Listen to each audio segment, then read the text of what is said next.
नमस्कार, मैं प्रदीप कुमार और आप देख रहे हैं राष्ट्रीय समर्पण टाइम्स न्यूज चैनल। राष्ट्रीय समर्पण टाइम्स न्यूज चैनल में आपका बहुत बहुत स्वागत है। बात कर लेते हैं खबरों की। खबर दरअसल बहादुरगढ़ की है। आपको बता दें कि पुलिस अधीक्षक वसीम अकरम के द्वारा बहादुरगढ़ में प्रेस कॉन्फ्रेंस का आयोजन किया गया। आपको बता दें कि प्रेस कॉन्फ्रेंस पूर्व में बहादुरगढ़ के औद्योगिक क्षेत्र MI फैक्ट्री एरिया में स्थित एक फैक्ट्री मालिक से रंगदारी मांगने वाले आरोपियों को गिरफ्तार कर लेने के संबंध में प्रेस कॉन्फ्रेंस का आयोजन किया गया था।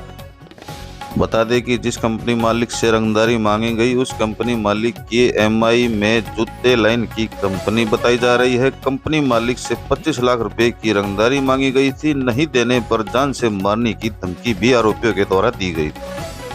बता दें कि जिसके बाद से ही संबंधित मामले को लेकर के पुलिस के द्वारा गहनता से जांच अमल में लाई गई, जिसके बाद दोनों आरोपियों को पुलिस के द्वारा गिरफ्तार कर लिया गया। आपको बता दें कि काफी लंबी चली इस लुका छुपी खेल के अंदर आखिरकार CIA 1 व CIA 2 के अधिकारियों के द्वारा कड़ी मशक्कत के बाद आरोपियों को गंगानगर जाने वाली ट्रेन से गिरफ्तार कर लिया गया है और आरोपियों को कोर्ट में पेश किया गया। वहीं आपको बता दें कि फिरौती मांगने की प्लानिंग सुशील यादव के द्वारा की गई थी। दरअसल सुशील यादव सुल्तानपुर उत्तर प्रदेश का रहने वाला है। मिली जानकारी के अनुसार सुशील यादव करीब 3 साल पहले उसी कंपनी मालिक के पास में काम करता था और इसी के चलते आसानी से पैसे ऐंठने के चक्कर में आरोपियों के द्वारा फैक्ट्री मालिक को जान से मारने की धमकी दी गई और फिरौती की मांग की। आइए सुनाते हैं आपको इस सारे मामले को लेकर के पुलिस अधीक्षक वसीम अकरम ने क्या कुछ कहा। देखिए हमारी ये खास रिपोर्ट।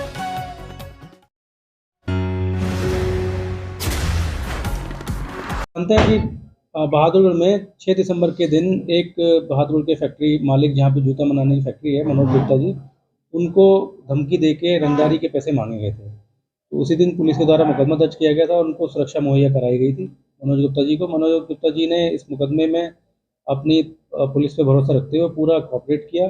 और पहली दिन जो धमकी आई थी, धमकी के दौरान एक आदमी ने कहा था कि 25 लाख रुपए दे दो, वरना हम आपके तीनों भाइयों को और आपके पिताजी को मार देंगे।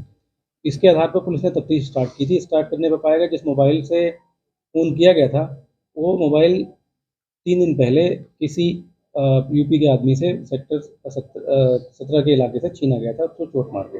उसके संबंध में भी मुकदमा दर्ज है। इसी संबंध में जब 6 तारीख को भी ये धमकी आई और 7 तारीख को भी धमकी आई। धमकी के दौरान वो पैसे मांगने के बारे में और बार-बार अपने बल यूज़ करने के लिए और उनको नुकसान पहुँचाने के बारे में रिकॉर्डिंग्स भी हमारे पास उपलब्ध हुई थी और उनको फ़ोन कर रहे थे। पुलिस ने अपने इस मुकदमे के संबंध में जब तफ्तीश की, तो तफ्तीश के दौरान जो आसपास के लोग बहुत सारे कम से कम 30-35 लोगों को हमने शामिल जाँच किया, उनको पूछताछ की।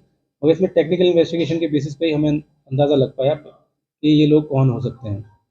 इसकी तफ्तीश के दौरान बीच में जो मालिक थे फैक्ट्री के, उनको लगातार फ़ोन पहले 6 तारीख को आए, फिर 7 तारीख को आए। 7 तारीख के आने के बाद उनको शायद पता चल गया कि पुलिस में मुकदमा दर्ज हो गया है, तो उन्होंने फिर दोबारा 17 तारीख को संपर्क किया और 17 तारीख के बाद में फिर 20 तारीख को संपर्क किया कि हमें पैसे लेने के बारे में। तो पुलिस ने इस दौरान लगातार संपर्क बनाए रख के पुलिस की team CIA 1 Bahadurgarh, CIA 2 Bahadurgarh और जो DSP साहिबान थे, DSP अरविंद और DSP पवन, इन लोगों ने लगातार इसमें बातचीत जो कंप्लेनेंट्स हैं उनसे करके इस मुकदमे के संबंध में ये योजना बनाई कि इनको पैसे देने के लिए हमारा हेड कांस्टेबल इस CIA 2 का एक मुलाजिम जाएगा और उसको एक डमी बैग दे के 4-5 दिन पहले 17 तारीख को भी और 19 तारीख और 20 तारीख को उसके बताए हुए स्थानों पे भेजा गया। परंतु वो उसने पुलिस पे उस पे शायद उसको शक हुआ या उसको डर था किसी बात का, उसने जगह-जगह स्थान बदलता रहा। फाइनली उसने 21 तारीख को ये कहा, 21 तारीख को ना, कल ही 21 तारीख को एक गंगानगर जाने वाली ट्रेन में बैठने के लिए आशीष को कहा और आशीष उसके द्वारा जब वहाँ पे बैठ के जा रहा था तो उसका मोबाइल काफ़ी देर तक ऑन रहा और हमें लोकेशन मिली। उसी लोकेशन के आधार पे हम लोगों ने इनको दोनों जो अपराधी थे, जिसमें मोनू और सुशील यादव, इन दोनों को गिरफ्तार किया है। ये सुशील यादव का रोल मेन तौर पर सामने आया है कि इसमें खुद सारा जो प्लानिंग की थी इसके द्वारा की गई थी। सुशील यादव जो सुल्तानपुर उत्तर प्रदेश का रहने वाला है, ये पहले इस फैक्ट्री में 3 साल पहले, 2.5-3 साल पहले काम करना पाया गया और इसके परिवार को अच्छी तरीके से जानता था। इनके पारिवारिक पृष्ठभूमि को जो कंप्लेनेंट थे उनको जानता था। और इसकी उम्मीद ये थी कि इनको धमकी देके शायद ये बिना बताए किसी को पैसे दे देंगे। तो इनके पास से पुलिस ने इनको दोनों को गिरफ्तार किया। कोई हथियार वगैरह बरामद इनसे नहीं हुआ।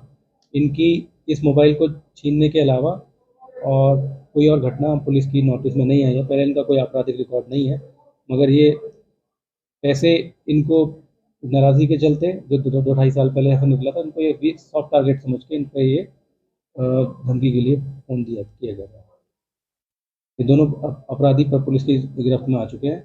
इस मामले में वैसे इंडस्ट्रीज एसोसिएशन है और जो कंप्लेनेंट हैं उन्होंने पुलिस को पूरा 100% कोऑपरेट किया। इसमें 8-10 दिन की जो इन्वेस्टिगेशन चली, उस इन्वेस्टिगेशन के दौरान हम लोग लगातार उनको परस्पर संपर्क करके बताते रहे और विश्वास उनका रहा कि पुलिस इसको आराम से तफ्तीश करके पकड़ लेगी और कल हम इनको फाइनली पकड़ने में सफल रहे हैं।